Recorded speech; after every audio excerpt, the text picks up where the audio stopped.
All right, let's get right into it. We're going to talk about a man who literally went from a market stall to the throne of Delhi. A man whose entire empire, and you could argue the fate of India itself, came down to the random flight of a single arrow. You know, it's one of those huge what-ifs in history, isn't it? In 1556, one man was this close to absolutely crushing the young Mughal Empire and bringing back Hindu rule to Delhi for the first time in centuries. And then, a stray arrow changed everything. So here's how we're going to break down his incredible story. We're actually going to start at the dramatic end, then rewind all the way back to his humble beginnings. We'll follow his insane rise as a military commander, see him get crowned king, and then revisit that tragic final battle. And finally, we'll try to make sense of his legacy today. Okay, let's jump right into the thick of it, the legendary battlefield of Panipat. It's November 5th, 1556. Hemu, who is now an emperor, is leading this huge army and is just on the verge of wiping out the forces of a teenage Akbar. I mean, picture this. Hemu's army had already smashed the Mughal flanks. They were moving in to finish the job. Victory wasn't just likely, it was practically guaranteed. And then, a complete one-in-a-million shot. A random arrow flies through the chaos, hits Hemu right in the eye, and knocks him out cold. His army sees their leader slump over on his elephant and they just panic. They break formation and run. A surefire win turns into a total disaster, all in a single moment. So who was this guy? Who was this person that came so unbelievably close to stopping the Mughal Empire before it even really got started? Well, he wasn't born a prince. He wasn't some nobleman. His story started on the streets. Let's go all the way back. Hemu's story is just this incredible tale of rising on pure merit, which was, almost unheard of in the 16th century. He didn't have a famous last name. He climbed the ladder of power with nothing but raw talent and crazy ambition. So Hemu, or Hemu Chandra, was born into a pretty modest Hindu family. He actually started his career as a merchant selling saltpeter, which, by the way, is a key ingredient for gunpowder. Now, this was a really chaotic time. The Afghan Suri dynasty had just kicked the Mongols out of northern India. And even as a simple merchant, Hemu's talent for administration was so obvious that he got noticed by the Suri rulers pretty fast.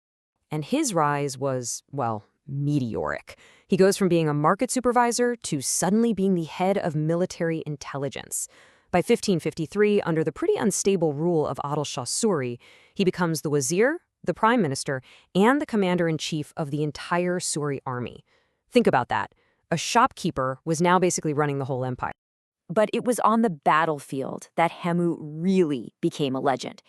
He wasn't just a smart administrator. He was, and this is no exaggeration, probably the best military commander in India at the time.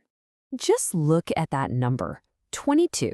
In only 3 years between 1553 and 1556, Hemu fought 22 big battles, all the way from Bengal to Punjab. He was crushing rebellions from powerful Afghan nobles who were challenging the Suri Empire. And you know what? He won every single one, an undefeated record. This made him the most feared general in all of North India. And hey, don't just take my word for it. This quote is from Abul Fazl. He was the official court historian for Hemu's biggest enemy, Emperor Akbar. Even Hemu's opponents had to admit the guy had incredible spirit and skill. They basically said, man, we wish we could have hired him instead of having to kill him. That's about the highest praise you can get from your enemy. All of these amazing victories were building up to one thing, one ultimate prize, the ancient and incredibly symbolic throne of Delhi. So, in October of 1556, Hemu marches his army on Delhi.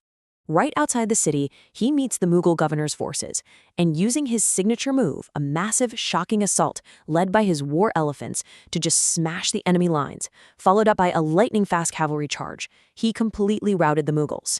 The governor took off, and the capital city was just left wide open for the taking. After taking Delhi, Hemu did something hugely important. He took the title Vikramaditya. Now, this wasn't just some fancy new name. It was a massive statement. It was the title used by legendary ancient Hindu emperors, a symbol of power and a very clear sign that he planned to bring back indigenous rule. And so, on October 7th, 1556, inside Delhi's historic old fort, the Purana Kila, Hemu had his coronation. The merchant's son was now Emperor Hemchandra Vikramaditya. For the first time in 350 years, a Hindu king was sitting on the throne of Delhi. It was the absolute peak of his power. A a moment that really could have changed everything. But his reign, well, it was going to be tragically short. The news that Delhi had fallen sent shockwaves through the Mughal camp. The young Akbar and his regent, Bahram Khan, knew they had to take the capital back, or they would lose India for good. And that brings us right back to Panipat. But Hemu went into this final, fateful battle at a huge disadvantage. As he was marching to Panipat, a fast-moving Mughal unit surprised the guards protecting his artillery and captured all of his cannons. In a really bitter twist, the very weapons that he had helped bring into wide use in India were now going to be used against him.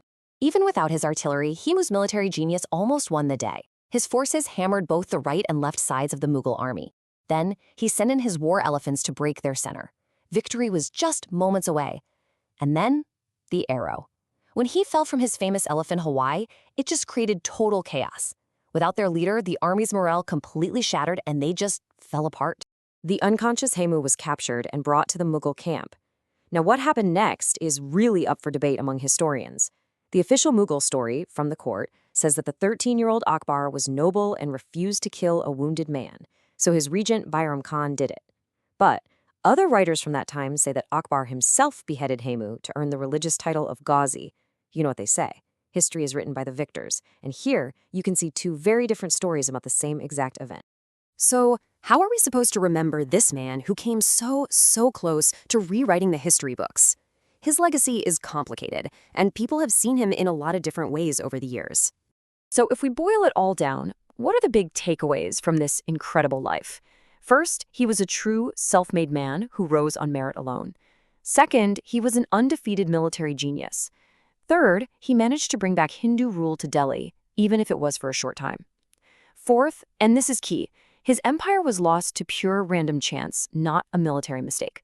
And finally, he's become this powerful symbol of local ambition and resistance. The aftermath of his death was just brutal, and it was designed to completely erase his memory and scare anyone else from trying the same thing. Hemu's head was sent to Kabul to be put on display, while his body was hung up in Delhi. They even captured his elderly father, and when he refused to convert to Islam, they executed him. The Mughals were sending a very clear message. Their rule was here to stay. And that really leaves us with the big question. Was Hemu a forgotten hero, the last great Hindu emperor of Delhi, maybe even a freedom fighter, as some people call him now? Or was he just a brilliant but temporary ruler in a really chaotic time? His story forces you to think about how much of history is really shaped not by big plans or brilliant strategy, but by single moments of pure dumb luck. So, what do you think?